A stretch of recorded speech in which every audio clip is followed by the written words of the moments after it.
thanks for coming out to listen to thanks us. for being here. Yeah. And this is, for those of you who haven't met my husband, this is Tyrone Taylor. I think we've all met except. This is Erica. Hi, She's Erica. the I'm new Tyrone. COO. Nice to meet you. And I all know the rest of you. Yeah. Okay. Yeah. So, so this is not anything like fancy. We thought it'd be a good idea to just toss the talking points up there. So it's just visually, and if you guys have any questions along the way, I mean, just shoot. I'm not really a slideshow kind of guy. I kind of just wing everything. Like, even our vows, even Yeah. our wedding vows. vows, best man speeches, presentations. I typically just roll Yeah. with it. But this So is also seriously, helpful. jump right in there. Like, Yeah. yeah. So so we're just gonna talk about multifamily real estate. Yeah. Okay, so to begin, like just what got us into real estate, it's both of us, interestingly enough, had very different backgrounds, but similar in some ways. And just growing up, my mom could not afford to buy a house until I grew up with a single mom, and we couldn't afford to buy a house until I was like 17 years old. So my whole life, I was just obsessed with houses.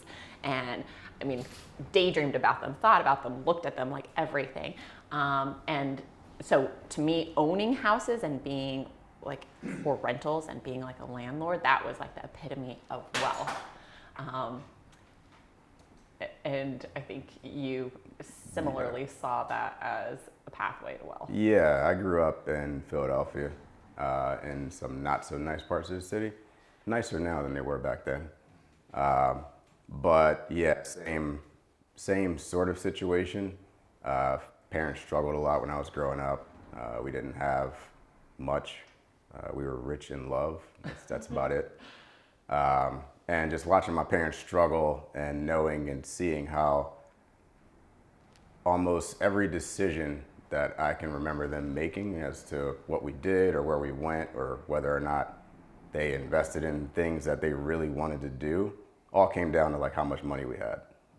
And there was never enough to go around, so we always just had to choose paying the bills, keeping the lights on, over what we really wanted to do. So back then I saw two things as sort of being like long-term goals that I would get to eventually. One, I knew I wanted to own businesses. I didn't even know what that meant back then. I just knew that to me, the people who own businesses looked like they were doing well, and also the people who own the property in our neighborhoods looked like they were doing well. So I said, all right, I want to own a lot of property and I want to own a lot of businesses. Mm-hmm. And that was just it. And then so coming together, obviously we both realized that real estate was really a passion of ours. And I just actually thought of this morning, I forgot about this, but even when we were ready to buy to make a first purchase, we literally looked at houses. Like we were going to stay living in our 1-bedroom apartment, and we were just going to buy a single family that we were going to rent out. And then we also entertained buying up to a 4-plex, and doing house hacking, which we didn't even know the term back then. And I don't even think we quite realized how maybe attainable that was. That still seemed like it was maybe a little bit far of a reach for us. But that was our plan. Like for us, we wanted to own an investment even before we wanted to own or purchase our own personal property. So eventually we decided to actually do something about our real estate interest. And you stumbled across a free training? Yeah, so there were some things that were edging us toward taking action. Hannah was teaching back then. Mm-hmm. That was going fabulously. She was enjoying every moment of it.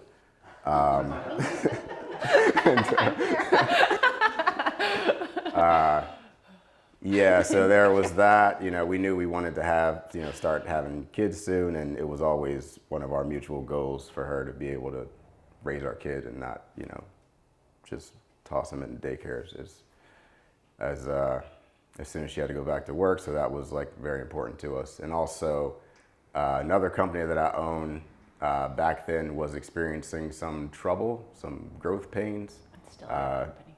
Yeah, it's up and down. It's an infrastructure development company. We do a lot in sustainability. So big projects, a lot of politics, a lot of things that it's like trying to turn a massive wheel. It takes a very long time to get these projects going.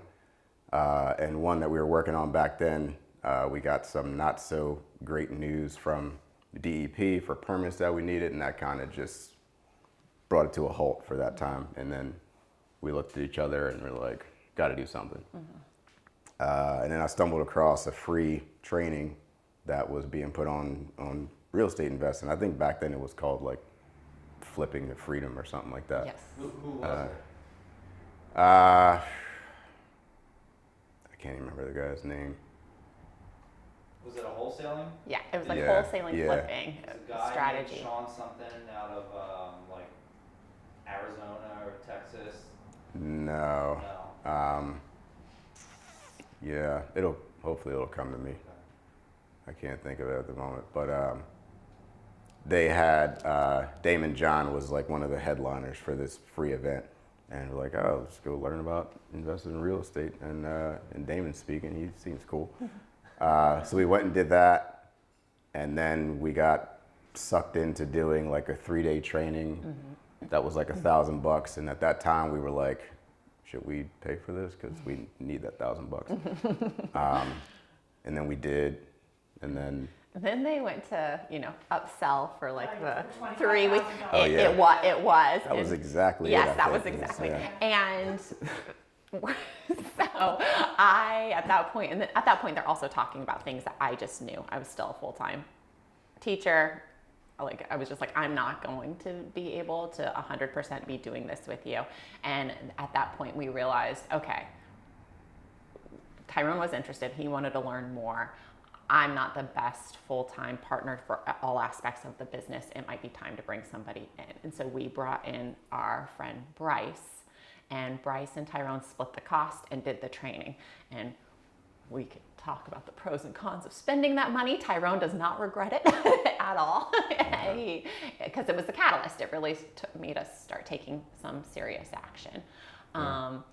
And at that point too, then I decided, okay, I'm going to get my real estate license. And our goal initially was flips. We thought we were going to be doing flips. So I was like, I was going to be the agent, had no intention of being a retail agent. I thought I was going to list the houses we flipped and be able to purchase other properties for us to flip. And so that's essentially like, well, that's kind of the catalyst, like I said. But then we had our son, and I got my license, and I quit teaching. And so I did do some retail real estate. Meanwhile, him and Bryce had an opportunity to get to partner up with Remax and to do some property management. And so. Yeah, so leading up to that, we got, after the training, I mean, we're in the whole $27,000 Yeah. all in, and we're like, all right, we got to get going. And I mean, we'll touch on this a little bit later, but to me at the time, we went back and forth a lot. Again, like we couldn't barely afford the $1,000 thing just to like toss it in. So now we're like spending that much money. It was like a big deal. So it was really making a commitment and betting on ourselves, because the way I sort of look at things is that like your time is invaluable. And while I can go and get a mentor, and I can go on YouTube, and I can do trial and error, and I can, try to learn from a bunch of different people over the course of like a year or two, they sold me on basically like, all right, I can learn all this in a week versus like spend the next year or two of my life making mistakes and trying to connect with people and networking and going to masterminds and all this stuff. And I was like, I'll pay that money and I'll make it back. So after that, we got heavy into trying to wholesale properties. We were doing a lot of off-market marketing, so the mailers, a lot of cold calling back then. We didn't do much door knocking because we were shooting down in Philly, and that just wasn't a great idea. So yeah, mainly mailing and calling, I think we did. That was before we got into text blasting and so forth. But we wholesaled some properties, and then we got approached by, as Hannah was leading into, a guy who owned Remax Brokerage and said, hey, I'm trying to start a property management division. All of our clients want property management. We deal with a lot of investors, some folks out of New York who are buying up a lot of properties in Philly, and we think you guys would be good at this. So we looked and we were like, we don't want to do property management, but if we're going to learn how to basically own and manage a portfolio, this is like what better way to learn. Mm-hmm. So we basically dove in head first, and that was interesting. Mm-hmm. We had literally a newborn, and Tyrone had 2 full-time jobs. I think he was he'd take a nap from 9 to midnight and wake up at midnight, and then he'd do all his property management stuff and switch to his other company, and it was a crazy time. Yeah, and that was 2017. No, he was born in 2018. Yeah, that year. Okay. I just told Sean you're the numbers guy. Yeah, Obviously. I'm not the date guy. Yeah, that year of life was crazy. Yeah, it was literally it. I was working back then. My company, we had a building back on Beaumar Street where our labs were, and so I was there pretty much 9 to 4, 5, whatever. And I'd go home and eat, and I'd see her for a little while, spend time with the baby, and then I would pretty much log on and be doing property management stuff throughout the night, pretty much. I was probably sleeping on average 3 to 4 hours a night back then. And then waking up in the middle of the night and trying to help her with the baby because I felt bad leaving it all on her. I was just delirious. There'd be days we'd wake up and I was like, did anybody get up and get him last night? Was that me? Or you no, you slept, I got him. I honestly don't know how we survived. I really don't. But yeah, so property management was a blessing and a curse, but mostly a blessing just from everything we learned. The portfolio, when we took it over, they already were managing 60 to 70 properties, and they were mostly owned by the guy who owned the brokerage. And then we started doing sort of a turnkey program where it was friends of his, and they were trying to invest in college rentals in North and West Philly. So we would scour and try to find them properties to buy, and then we'd buy them, and then we'd kind of send our contractors out to fix them up. It's kind of like a turnkey thing, and then we'd manage them for them after we leased them up. And we did that until we got it to about 300 or so units. It's 80% college rentals. So 300 units, but we had a little under 2,000 tenants who would float between 16 and 1,900. And it's because they all were, stacked up. It's 3 to 6 people, in a room or in a house kind of thing. And yeah, that was pretty much that. Yes. That was a nightmare. Yes. Yeah, that was. But that is really, like I said, we started out thinking we were going to do flipping, and then still even it was kind of single. If we were going to buy stuff, it was single family. Even we did end up buying our own personal house instead of an investment property, but it was a live-in flip, and the goal was to be out within 5 years and keep that as a rental. So that had still been kind of our mindset. Let's do flips, let's buy single family rentals. And that experience, the property management experience, really shifted our mindset and made us really decide that our focus was going to be commercial multifamily. And Tyrone can explain how he came to that realization through the lessons he learned in property management. Yeah, property management again was much more of a blessing than a curse. It was insane, Sean, as you mentioned. You can imagine it was every lease for every house or every unit. It was almost like we were dealing with 5 or 6 different leases, and then all their parents. And then somehow every time there was an issue, somebody's dad or mom in the house somewhere, there was always an accountant and a lawyer in the whole group. And they would just be blowing us up every day. So there was a leak in the roof, we'd get 8 calls, and then we'd sift through all these messages and text messages and threatening emails and whatever else, and realize it's for the same property. So getting through all that, I mean, we had the craziest things happen to us. or not happen to us, but happened while we were doing that. We had tenants that were like carjacked, like places broken into, tenants robbed. One of our tenants was murdered, unfortunately. That was like a whole crazy thing, like having to go through a process of like dealing with their parents and the police and all that. So over that, I feel like we got a ton of experience in a short period of time just because of the pure volume. It was like 7 days a week, like 8 to 10 hours a day, like full court press kind of deal. But the shift from focusing on single to multifamily, one of the guys that we managed for, he was a group, part of a group of investors, and they were out in New York City. And the story was these guys had made a bunch of money in crypto, and they were basically like trying to buy up Philly. And we managed about 50 units for them. And the guy who was the financial guy of the group was the one that we had monthly meetings, and I'd have to go through all the financials with him, and he'd ask all the questions, and very meticulous guy. It was like meeting with your accountant to do like an audit every month. And I learned a lot from that guy. His name was Bill. And one of the things he taught me was that you need to treat each property or each unit as its own business.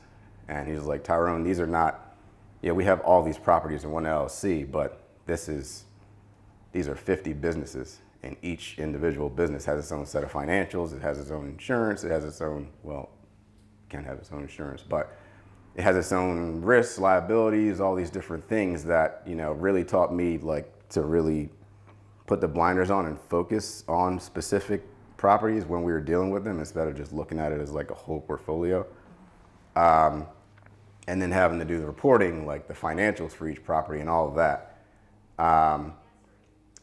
And basically the lesson from that was for me, and not knocking single family rentals. I know it's, all investing is good, right? So single family, Airbnb, all that. Personally, that whole experience really just taught me that single family rentals are extremely risky. And that was, obviously she was in real estate at the time, so we're dealing with this. She's hearing all the horror stories and everything. And the reasons for that, one being that the entire financial security of that business, now that we're dealing with businesses, relies on a person or a tenant that, to the degree that if that person goes away or something happens, your business is basically in the red until you can turn that unit over and get it going again. Yeah, that's good. Oh, okay. Everything is all right? Can you hit that button? Stop. Okay. So just thinking about that and the examples we saw that we managed for a lot of people, not a lot, but we managed for quite a few people who had like 1 and 2 properties. And these were just like mom and pop investors who like really put everything they could spare into buying a property because they thought it was going to help them create financial freedom.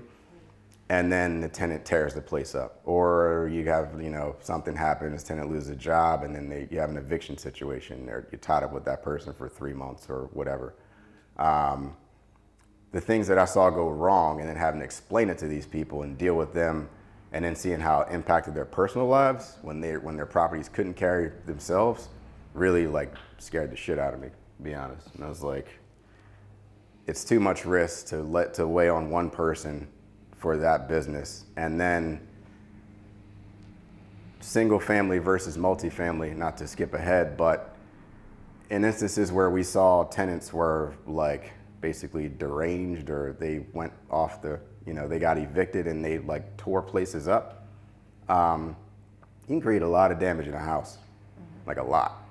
And we had to fully like rehab a couple places that people had just like graffiti, like torn the walls up, busted up the appliances and just like maliciously doing stuff like that. Versus if I have a person in an apartment who goes wild, there's only so much you can do. To fully gut and turn over an apartment, if I had to go that far, probably looking at like $20,000, like the way that at least the unit sizes that we have, versus somebody creating 50, 80, $100,000 worth of damage in a property and then having to deal with that. The worst case was a guy who actually went through that eviction, tore the place apart. That property was vacant for probably over a year. It was still vacant when we transitioned out of that company. And I know it completely like destroyed his like personal financial situation. Like before that, he was in like a pretty good spot. So it helps with risk management. yeah, risk mitigation. That's the biggest. That's my biggest kind of feeling on the one versus the other. And then you were also saying like management efficiency. Like even if you're working for one owner who has single family properties scattered around versus an owner who has multiple properties all on the same site.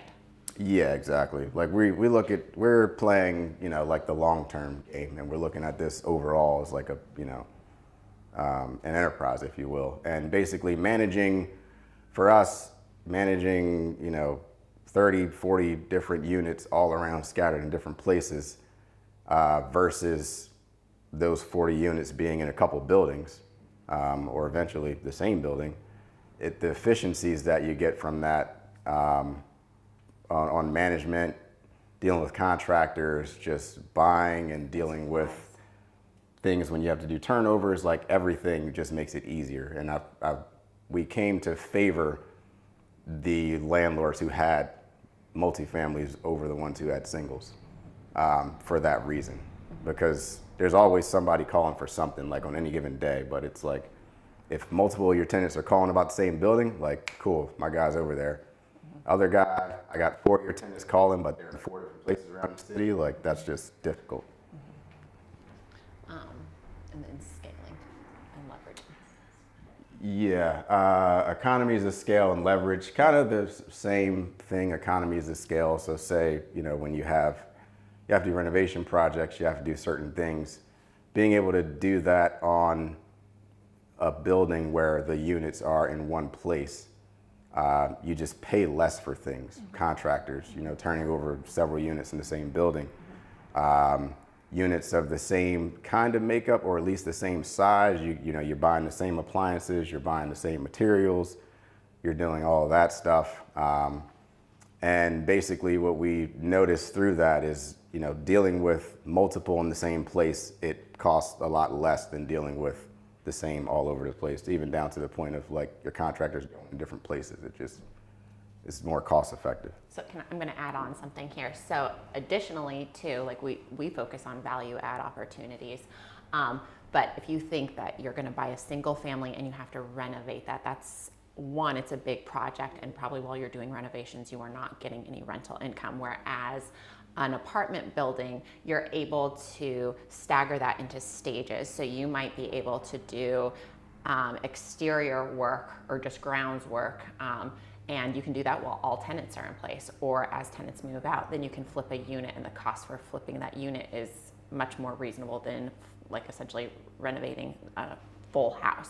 So while you're still maintaining your rental income in the other units. So it makes it, kind of it goes back to that risk mitigation, but also that it's easier to scale up and add that value incrementally, and you're taking less risk overall and able to maintain your income from those properties. Yeah, great point. And to that point, the building still can carry itself while you're going through that process. And then how it's valued. So commercial assets. So we focus specifically on commercial multifamily. So duplexes, triplexes, quads. I like them, but they aren't that exciting. We aiming for 5 units more. Really, our sweet spot is 8 plus. And looking at the financials and what I have seen, the appreciation of buildings, I've noticed, like just in doing my own math, that it happens stronger, as the unit count go up. It's just, you're getting more economies of scale, more leverage, and the value creation is happening faster when you're increasing the unit count. So to that degree, like 5 is good, but it's like, it didn't quite hit the sweet spot for us when I look at all right, if I increase the rent on 5 units, and then you figure that out, all right, what's the building worth? It wasn't that much different than like a 3 or 4 unit. So 8 is really where we found to be, 8 plus. And the difference, without being too technical, and why it's more favorable for investors to be in commercial multifamily is that when you're dealing with 4 or less units, then the property is valued primarily using the comps, so comparable sales from properties around the neighborhood. Similar properties. Yeah. Which we're all familiar with, yeah. Yep. But I don't know how familiar you all are with commercial real estate, but when a commercial asset is being appraised or valued, they often do an income-based approach. And so there's a different, so you aren't just relying on comparable properties. Yes. Yeah. And that they basically are weighing the comparables, comps of similar buildings and the income to come up with that value, as opposed to just looking at comps. So for us, that means that we can buy buildings where just the rents are low and it needs no other major work. And just by raising the rents over the course of a year, we have increased the value of buildings $200,000, $300,000, $400,000 by that amount without doing any major renovations. And that's like, so that's huge. And that's why I was like, I don't know that all residential agents know that a commercial appraisal is. I mean, I knew somewhere in the back of my head that they figured it out differently, but they'll do both. Hearing you talk about it, the appraisal report does both, so it will show you the comps and the value based on similar properties, but then it'll tell you the value based on it as a business and the income it's generating. We can share one with you too if you want to see like if you want to see what one looks like. I'm totally scheduling a time to sit down. Okay. Cool. And is that pretty much what you were going to say about supercharged value creation. That's pretty much kind of the tail end of the last point. And we'll talk about a couple examples of that from buildings we have now. But just being able to supercharge that, value creation, forcing appreciation through not only renovations and turnovers and all that, but also just getting places up to market rent, which there's a lot of opportunities out there. More of those than we see anything else in terms of like being able to buy value add buildings. For the most part, we see that they're not in terrible shape. They just haven't, management just hasn't kept up on rent appreciation. And it's because we're buying from a lot of like baby boomers and older folks who are not as aggressive about that. And I was going to even say the other thing too about like that 8 unit plus, it's a lot of them are still mom and pop owners. So you're still like, which definitely usually means that rent is below market value too. Yeah. So wait, so you're saying there's a lot of opportunity to purchase these properties? Is that what you're saying? Well, I mean, I wouldn't say it's easy, but it's there. Yeah. We'll talk about how we find these properties. Yeah. So I think, if you want to emphasize your final point, then we can move on to talk about It's just the best. I mean, and again, we don't know everything. I certainly do not know everything. I have not invested in all asset classes. But given the experience that we do have and just the studying and the learning that we've done over the years, and just really being a student of investing, just every single day consuming hours of content for years up until we got really busy. I have not been able to hone in on another asset class that is as stable and predictable and generates the same returns as commercial multifamily. And we know with the housing shortage, like the long-term housing shortage, that there's always going to be a need for it. I mean, I was like, Steve and Sean hate me when I put our rental listings up for like just Pottstown, 1-bedroom apartments in Pottstown, like you wouldn't think. And that's ridiculous. Calls to it's just astronomical. And they're like, Sean even says, "Han, have you rented this yet? I'm gonna be so glad when it's rented because he hates them." So I'm like, it is. I mean, there is a definition. Question, you probably are going to talk about it, but do you manage all your own properties? Yes. Yep. Which is We are- where that also came in handy, that management experience. So, Yeah. And it is a value that we bring to the deals and to our partners. Yeah. I would recommend that anybody doing this either.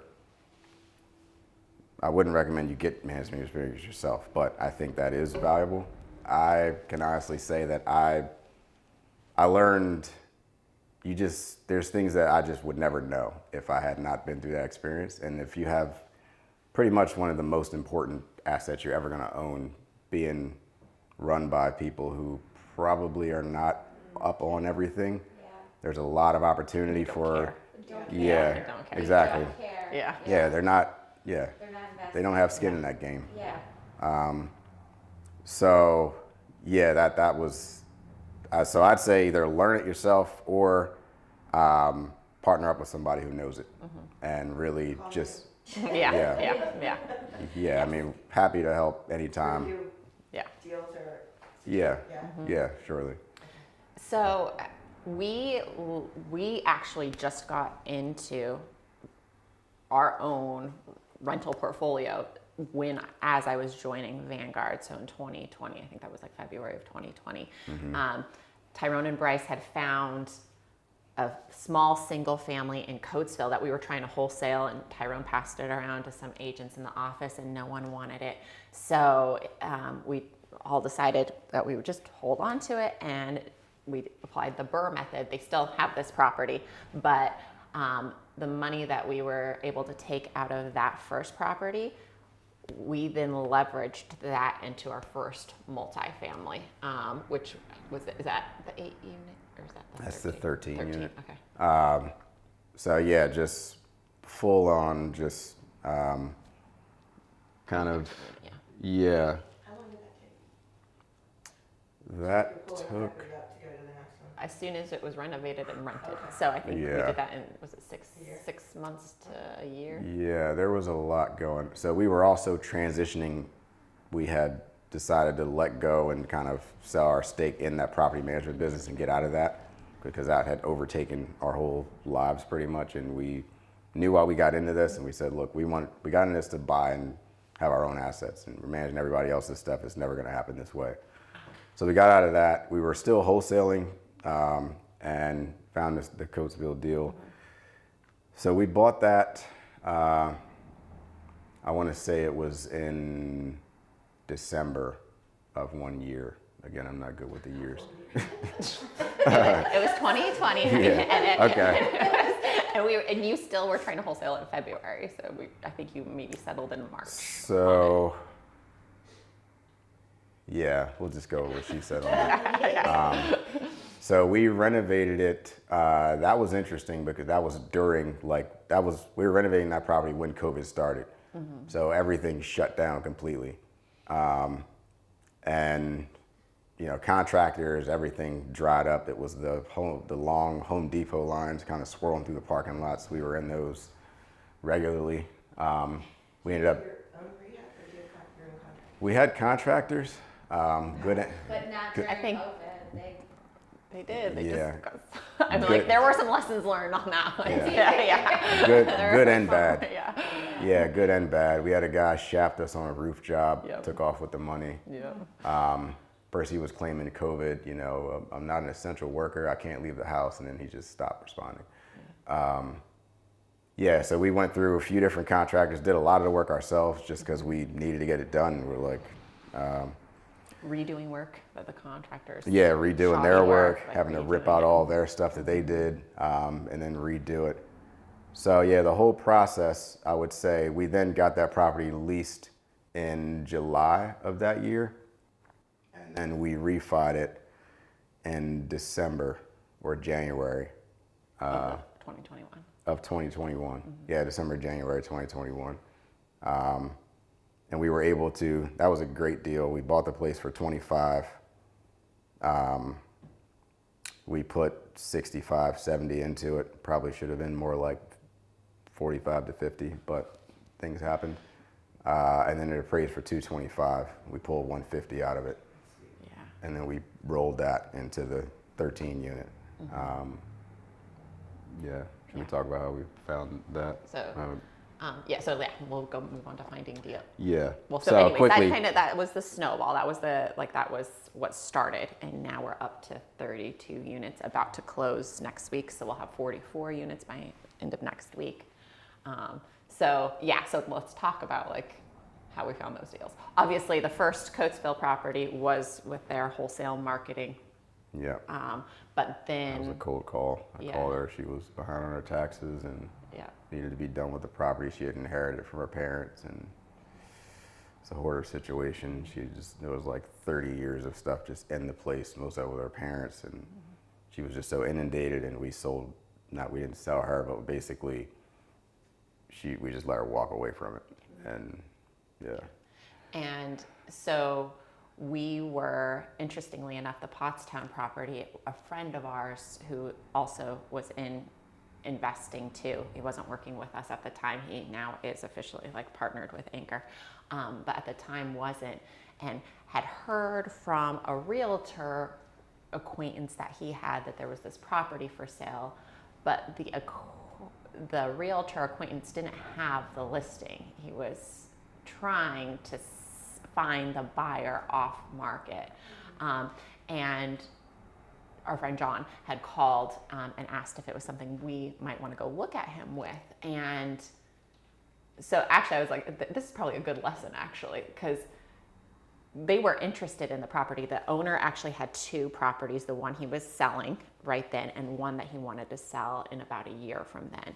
And they tried getting a hold of the realtor, and the realtor wasn't calling them back. And this is where like a lot of people might be timid, but there was no contract in place. Right, go So get it. and so Tyrone reached out to the seller directly, because the agent wasn't being responsive, and Tyrone was able to negotiate that deal. Not only did we buy that 13 unit, but down the street, the other property, they have the option. They like, what do you call that? Kind of shored up the option to buy. Yeah, it's like a master lease option. Yeah. So on that one, with the initial thing, that again, the guy didn't have a contract on, and the guy specifically told him, I don't want to go under contract, I will just sell it to someone. So what he was doing was actually going around and he was trying to wholesale it, but he was like undercover trying to wholesale. He was trying to find a buyer and then bring them in, and then that's how John got introduced to it. The guy was managing other properties for John. And John said, okay, what's the deal? Are you listing it? He's like, no, I'm not listing it. Okay, are you wholesaling it? What's the fee? He's like, no, I'm not wholesaling it. And he's like, okay, so what if I want to buy it? He said, well, if you want to buy it, then we'll circle back and maybe we'll talk about what you owe me, like just kind of real off the cuff. And then he didn't call John back for like a month. And John's like, I think this is a great opportunity. The guy, like, he just didn't call me back. But people are timid. Even John was timid, like felt bad, thought he had to go through the one who introduced him to the deal. He didn't feel bad, he was scared. Yeah. But that's also something to know maybe about the commercial side of real estate. That's very, very different than the residential side. A lot of commercial agents have an exclusive listing. A lot of them don't list on the MLS. They actually have contracts. Most of them do have contracts, but they're still selling not on the MLS. So they're not working with cooperating brokers. But then there are instances maybe sometimes where there's maybe something a little more kind of shady. They're not being very direct about it, and as is in this case. But that's just something to also know, is that the commercial agents work a little bit differently and operate a little bit differently. Yeah. Cooperating broker compensation doesn't exist unless it's listed on the MLS. Like it's different ballgame. A bit of a lot of gray areas. Yeah. People kind of fill in what they want. Yes, Yeah. very loose. Yes. So quickly, I want to touch on kind of negotiating that deal as sort of like a tactic. So the guy, he had 21 units. There was a 13 unit, 8 unit down the street. He wanted to sell both of them for $1,050,000. I didn't have $1,050,000. We didn't have it. And I just really built rapport with this guy, and I said, hey, look, you know, that other guy was, he's like, yeah, he was trying to do something shady. I don't know what that was. He kept telling me, you know, he was going to buy it, but then he kept showing up with all these different people, and it was like, yeah, he was trying to wholesale it undercover. So we built a nice rapport. He was in Florida at the time, so I would like call him, see how he was doing, all that, try to make, you know, kind of build a nice connection with him. He's a nice guy. I still talk to him to this day. And I said, hey, why don't you let us buy the big one from you, since you're trying to move to Florida and you love the 8 unit, like that's his like pride and joy, 8 unit Victorian building, Pottstown, like a lot of historic detail. And he's like, oh, I love that one. It runs on its own. It's like the most beautiful building on the block and all that. And the 13 unit, he never had anything really nice to say about. So I said, why don't you let us take the problem off your hands? But to do that, I'll give you what you're asking, but I still want to be able to buy the other one, but I need a little time. And we went back and forth on that, and he's like, you know what, man, let's do it. Like, you're a solid guy, so how long you need? I said, I'll probably need like a year, but give me 2 years just in case. And so we were able to lock that up on buying the 13 unit for $650, and then secure the option on the 8 unit for $400. But they took over management of the 8 unit. They handle everything. Yeah, on so the 8 it unit. was a master lease Master option. lease. So we took it over, we managed it for them. It didn't need much management, really just collecting rent. But yeah. And so, okay, so I'm just going to keep us on time because we're running out here. It's been an hour? All right, go ahead. He doesn't realize he's chatty. I just go with it, you know? But that is one of our strategies for finding these deals is really investing in sellers. This is not the first. There are other sellers who we have, I will say Tyrone more so, has fastidiously connected with and maintains relationships with, and they end up selling their properties to us, and they have other properties that, you know, we're probably in line to eventually have the option to purchase. So that would be like one, is like really finding these sellers or these owners and really forging relationships with them. And sometimes it's a long-term game. Like the Gay Street property we have, who he also has a very good relationship with that seller. That was over a year or two, maybe a year and a half we had before. wholesale properties for her when we were still managing, and yeah. And so it took a long time for her to be willing to sell them at the price we were willing to pay, but eventually it happened. So do you find these sellers by identifying properties that you'd like to purchase and then reaching out to them, or? I mean, I would say a lot of times, well, for the ones we have the best relationships with, it was somehow just an introduction. Somehow we just came across them, as is the case with John's guy, but like the agent, like took them through the properties. I'd say that and like kind of all the above. When we were doing off-market marketing for the wholesaling stuff, one tactic I learned that was like turned out to be very powerful. Just like you would call somebody about a property or talk to them about one property, and just simply, all right, cool, like that, you know, no, hey, if you change your mind, let me know. Do you have anything else you might be interested in selling? And then sometimes you hear a pause, and then you're like, oh, something's coming. Make good connections with people that way, whereas like if we just accepted the no and hung up, would have been no further conversation. And then after that, do you know anybody else who might be willing to sell, or is looking to sell something and might be kind of not wanting to do the whole, you know, presentation, fix their place up, do all this stuff that it needs, if like somebody who just kind of needs to move something. And then, hey, well, if you find anybody or you think of something or something comes up, let me know and I can figure out how to cut you in on the deal if I can make sense of it and we can close on it. So that was a big part of it too. And then just like keeping in contact with all those people, and the word just kind of spreads, and just being nice to people, and you know, they kind of stick around. And then we also have found deals on market. So we were going to say that it's not impossible, even in even in this market to find good deals. And it's interesting because a lot of times it's properties that have already been under contract that have gone back on the market, or ones that have been on the market for like a while. Sometimes we are not even sure why they've been on the market so long, but usually it's because they started out at too high of a price. So even when they come down in price, they aren't always gaining the traction. And sometimes it's us circling back, like we have one that we're hopefully gonna get under contract next week or in 2 weeks, but I've already submitted 2 offers. Like this would be the 3rd time, but you know, like we just stay on it. We know, I was like gonna say. And that, just a quick note, that the agent for that property has told us, like, he's not going below this number, so like don't send anything else. But we keep on doing.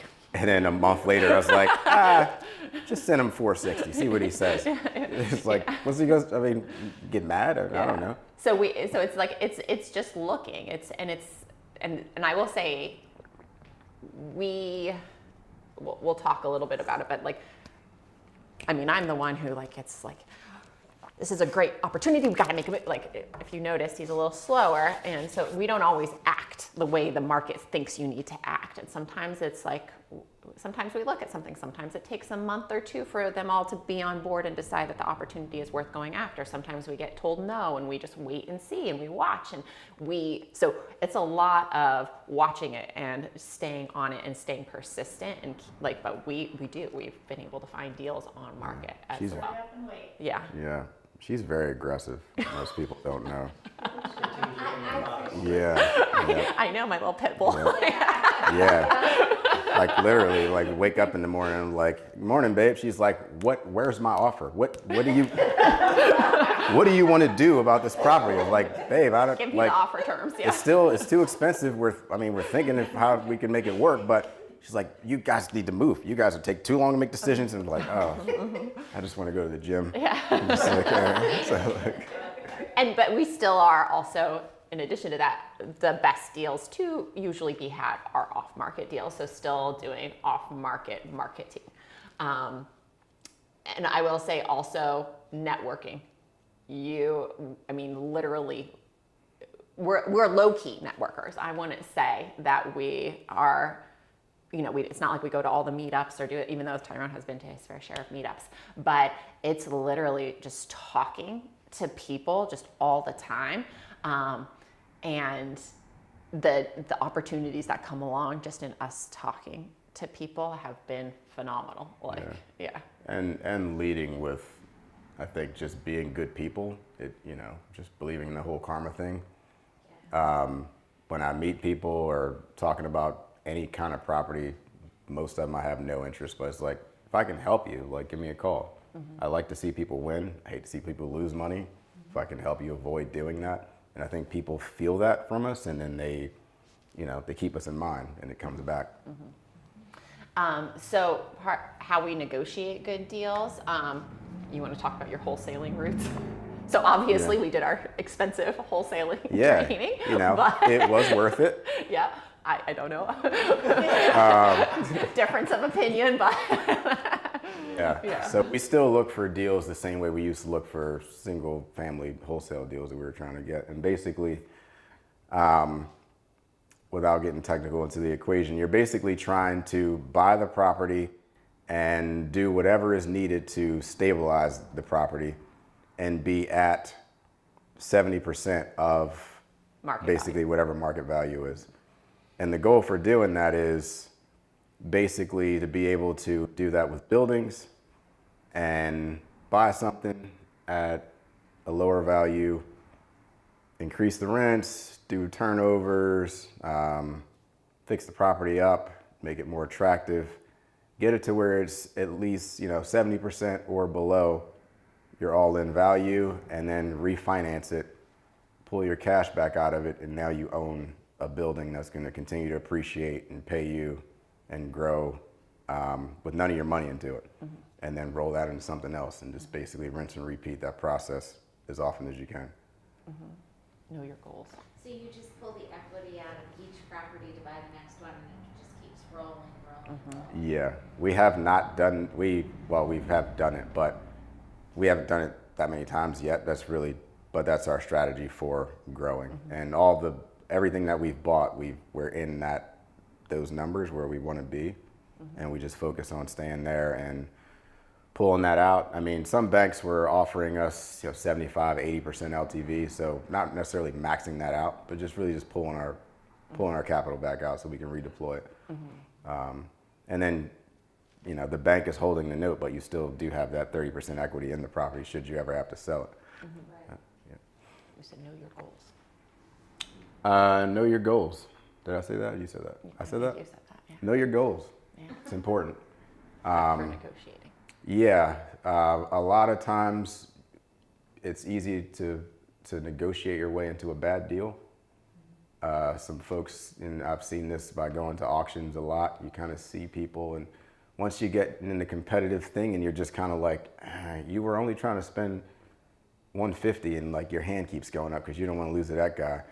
Or, you put in a low offer that you can justify based on your goals for the property, but the agent comes back and says he's not taking below this or she's not taking below this. And then you raise to get the deal done. Now you're over what you plan to buy it for. So sticking to evaluating your goals to come up with a game plan for how you want to buy, and then making sure that that's like your standard, your structure for every single deal is extremely important. And I will say, though, a caveat to that is sometimes there's variation. There are areas we invest in or are interested in investing in that are value add opportunities, and we want to see that appreciation. But there are more stable markets that we're also interested in investing in, where we might be willing to pay more and not stick as strictly to those hard numbers because we know the long-term benefit of owning here in Westchester, things like that. Yeah, and still with that, still understanding how you get to what your goal is. Basically, like, okay, if I'm not buying to where I'm 70% in that, all right, I know that if the rents do this and I do that, then that's where I'll be. You know what I mean? It doesn't have to be there day one if it's like Westchester. But just knowing how you get there in short order, and like you can execute your business plan and stay on point. And obviously win-win situations, that's the type of business I like to run no matter what. But we definitely do. I think we're trying to make sure everybody's needs are being met in the deal. And like Tyrone said, and this is part of also creative structuring, is we are creative when a lot of times we'll go to sellers and offer them multiple options. Like, we could do this or we could do this. Like, what works better for you? You might get less money in this situation or this option, but you get it deployed immediately. Or if you're not worried about pulling your money out right away, maybe we could get you this, but we're going to structure it this way. So you'd get more money, but it might be a longer term before you get the said money. So we try to be creative and offer multiple options too, depending on seller. Sometimes you might get a seller who that's too much for them to quite fathom. But if you have somebody who's willing to start entertaining and talking with you and discussing, you can start opening up options with them. And ultimately, you're looking for what's important to them, because we know what's important to us. We know our goals. There are multiple ways for us to reach our goals. So what are their goals, and trying to find the solution that's going to get them their goals as well. Yeah. And part of that, I will say, a lot of that also goes to Tyrone too. Also, like he said, he's fastidious about his being educated and learning things. Like, he's done tons of classes and courses on master leases, on all of these different types of things, so that we just are knowledgeable and know how to structure different types of deals. Yeah, we like to offer at least, always 2, but 3 is like the magic number. And what we found is that we might offer like a straight buyout. I mean, that's always the lowest number, because it's typically more in their favor, less in our favor to deploy all the capital and just completely buy them out, especially if it's like a value add situation, place needs work. So we might say, hey, look, if you want to cash out immediately, like, I can get you this, and if you're willing to. Depending on what their goals are, if they don't need the money right away, we might offer them, an option to carry something and do like a seller finance type situation, where they will net more over the life of the deal, but they just don't get it all up front. Or The master lease. Yeah, the like, master get it lease. out. If this is a headache for you, I'll take it over. My team will manage it, and we'll close in, say, 12 months after I've had time to basically turn the building around. I can get it to that appraised at the value where I need it to, so I can close on it. And then you get your number. I get the building, but you got to wait a little bit. And that gives us the option to stabilize the building, get it where we want it to be without us owning it. So then but we've already agreed to the terms of the purchase. So we've agreed to it in its current state, but we've already increased the value and are able to buy it at a much lower price than what it will be valued at. So, so just us reflecting on what I think we did that has gotten us to where we are. Obviously, we've invested in ourselves. So we were willing to shell out that money for that first training course. And like Tyrone said, the benefit of that was that, well, one, you have that much skin in the game. We have to take massive action, which is one of those things too, is it's time to hustle and work and make it worthwhile, but also the short period of time, the education he got in a short period of time, so where we started to feel confident. But we continue to invest in ourselves, like you want to talk about. Yeah, I'm in a mastermind now that it's extremely valuable, extremely worth it. It's my companies were paying $1,500 a month for it, and when I first looked at it, it's like I don't need to spend $1,500 a month. Like I know what I'm doing, I know how to keep doing what I'm doing, but to be in a place where we're basically surrounded by investors and operators who are doing it at like 10, 20, 50 times our level, and to be able to call, and there's daily calls if we want to be on them. Like we meet up every 3 months. We'll be in Nashville within the next month. Like just the value in those relationships and being able to grow that much faster. I can think of a lot of ways I would rather spend $1,500 if I didn't see the value in that. But it's just like I'm focused on continuing to learn and grow and all that. And so along with that, the taking massive action, that is actually one thing where we're very aligned. I think Tyrone and I really don't play, we just really don't play scared. We decide we're going to do something and we just do it. We do it and we figure out how we're going to do it. And it's we literally, that's probably our strength, especially as a couple, is we go for it. Yeah. She's a little crazier than I am, but it tends to work out. Right. You have that, she gets it, and intuitively she can spot good opportunities, and she's like, I haven't run through all the numbers, blah blah blah. Do what you're gonna do. I know we need to do this. And I'm like, all right, slow down. I don't know if I agree with you, and then we'll talk about it later after I look into it. And it's like, yeah, you're right. It does make sense. Yeah. And then it's all right, what are we doing? And then we just keep pushing until something happens. But we do. We don't always worry about how it's going to work out. We will do it, and we will find a way to make it work. Yeah. So we do. I said be resourceful and partner up.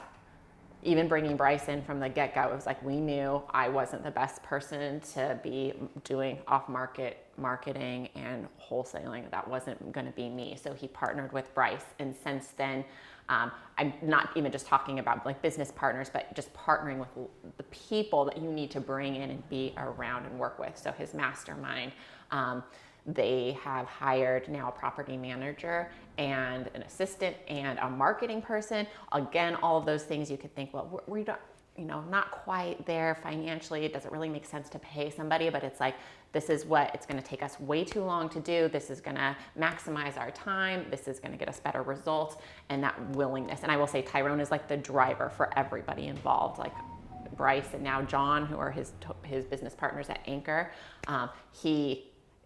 Everybody else is Tyrone is the one who pushes that forward. We are leveraging up and we're partnering up so that we can keep moving and just forward momentum all the time. Yeah. What she said. Okay. Yeah, don't play scared. I guess that's the thing. Just move. Just go. Yeah. And if you figure out what's stopping you from going, if anything, if this is what you want to do, and there's something that's holding you back from taking that step, don't just stay stuck on well, I want to do it, but X, Y, Z. 6 months later, I've been wanting to do it, but 2 years later, I've been wanting to do it, but to think that like how much value you've missed, like the opportunity cost from not doing it or not doing something over years of your lifetime you'll never get back. It's like, just figure out what you need in short order. Okay, I don't have somebody who knows property management. I don't know finance. I don't know how to evaluate these deals. I don't know how to find them. I don't have money. I don't know how to close on them. Like, all this stuff exists. Like, reach out, find it, and just move. And I think a part of that, not going to get too personal, but a part of that also comes with like aligning with your personal goals. Like, why are you doing it in the first place? I talk to a lot of people who just want to invest in real estate because it sounds cool. Like, yeah, I want to be a real estate investor. And you're like, why? And you hear that pause and it's like, do you know why? And because you make a lot of money and people have cool cars and they own stuff and you don't really want to, like, it's not easy. And it's not going to be a cakewalk. But for us, knowing what we want to create for ourselves, for our family, for future generations, to grow the ability to give back and to employ people and to help, you know, really make a real impact. I mean, that gets me out of bed in the morning. That you have to have goals that are bigger than yourself in it, from my perspective, that drive you toward action. Because otherwise it's too easy to make excuses because we're all comfortable for the most part. And you said never stop growing.